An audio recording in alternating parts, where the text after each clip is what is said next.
आज से 15 साल पहले का जो कस्टमर था या कंज्यूमर था, वो आज से बहुत मुख्तलिफ था।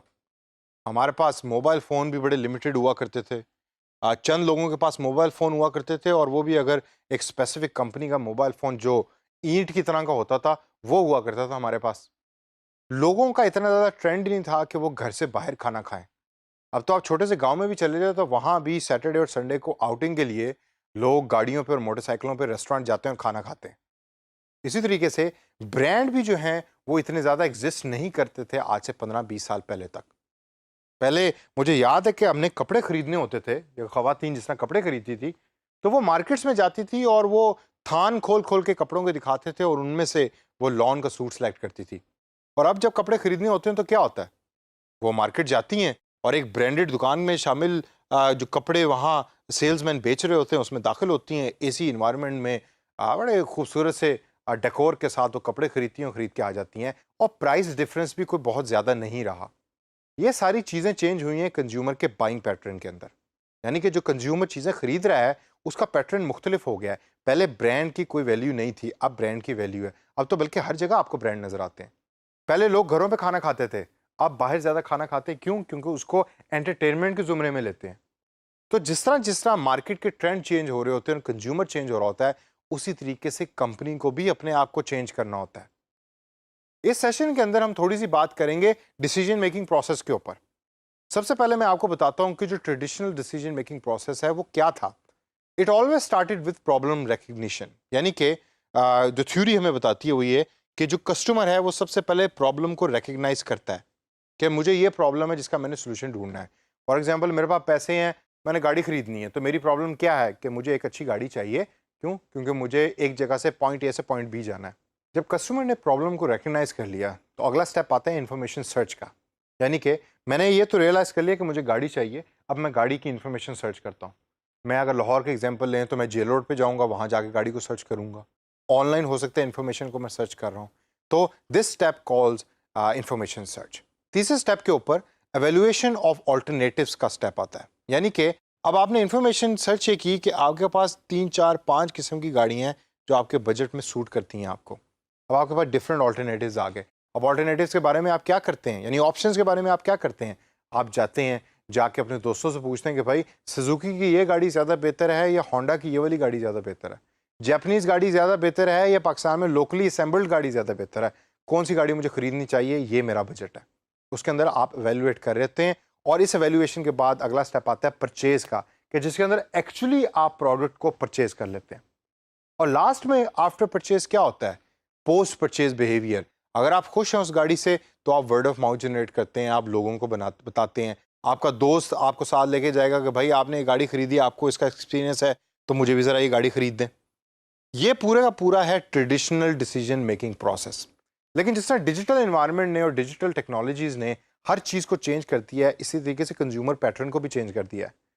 आजकल तो मैं जब जेनेरिक क्लास पढ़ा रहा होता हूँ यूनिवर्सिटी में, तो मैं देखता हूँ कि स्टूडेंट्स के पास शायद खाने के पैसे नहीं है, लेकिन 1.5 लाख रुपए के मोबाइल फ़ोन ज़रूर हैं हाथ में।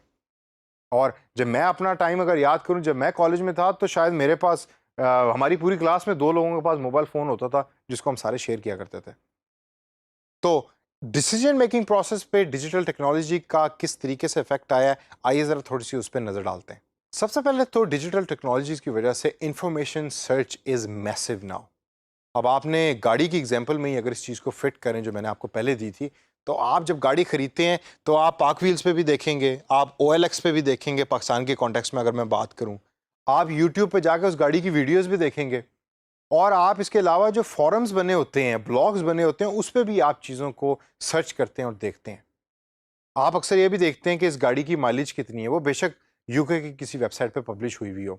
फिर इस सब के बावजूद आप ये भी देखते हैं कि क्या इस गाड़ी के पार्ट्स अवेलेबल हैं पाकिस्तान में, अगर पाकिस्तान में जी तो ओवरसीज़ में ये पार्ट्स कहाँ से लेकर आ सकता हूँ।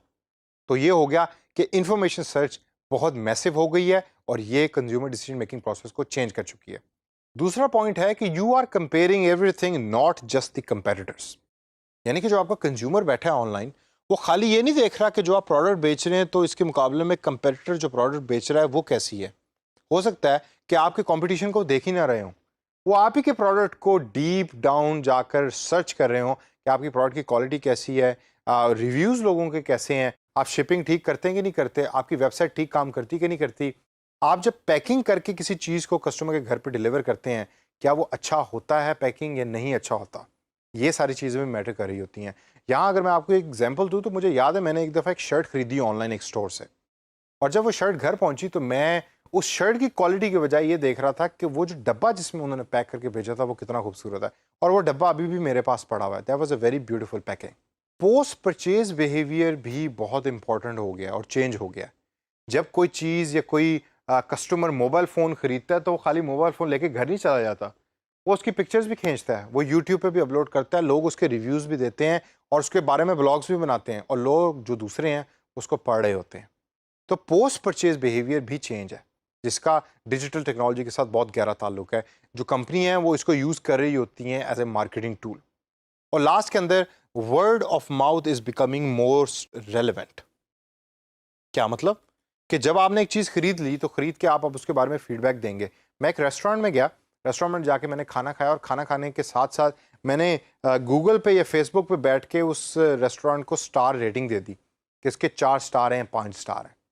और वो जो वर्ड ऑफ माउथ मैंने जनरेट किया है वो आगे आने वाले कस्टमर्स के लिए बहुत बड़ा रोल प्ले करता है।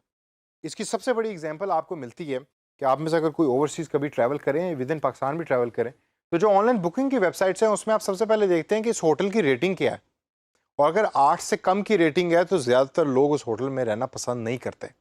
तो वो वर्ड ऑफ माउथ का बहुत बड़ा रोल उसमें आता है। और दोस्तों, इस सेशन को ख़त्म करने से पहले last and most important thing, आपके कस्टमर को एडवर्टाइजिंग का अब पता है। Customers know advertising now. पहले नहीं पता होता था, पहले वो देखते थे प्रोडक्ट आ गई, ये गोरा करने वाली क्रीम है तो ये गोरा ही करती होगी तो जाके खरीद लो। अब चूंकि ऑप्शंस इतनी ज़्यादा है, इंफॉर्मेशन सर्च इतनी ज़्यादा हो रही है, तो कस्टमर्स दे नो एडवर्टाइजमेंट, कि वो कैसी एडवर्टाइजमेंट है, प्रोडक्ट ठीक है या नहीं, इन तमाम चीज़ों का कस्टमर्स को अब पता है। तो जो कस्टमर के पैटर्न है उसको जहन में रखिए। एज ए फ्रीलांसर भी आपको हेल्प आउट करेगा, एज ए डिजिटल मार्केटर भी आपको ये हेल्प आउट करेगा, और एक अच्छी कंपनी बनाने के लिए एज एन एंटरप्रेन्योर भी कंज्यूमर के पैटर्न्स और मार्केट के ट्रेंड्स ये आपको बहुत हेल्प करेंगे।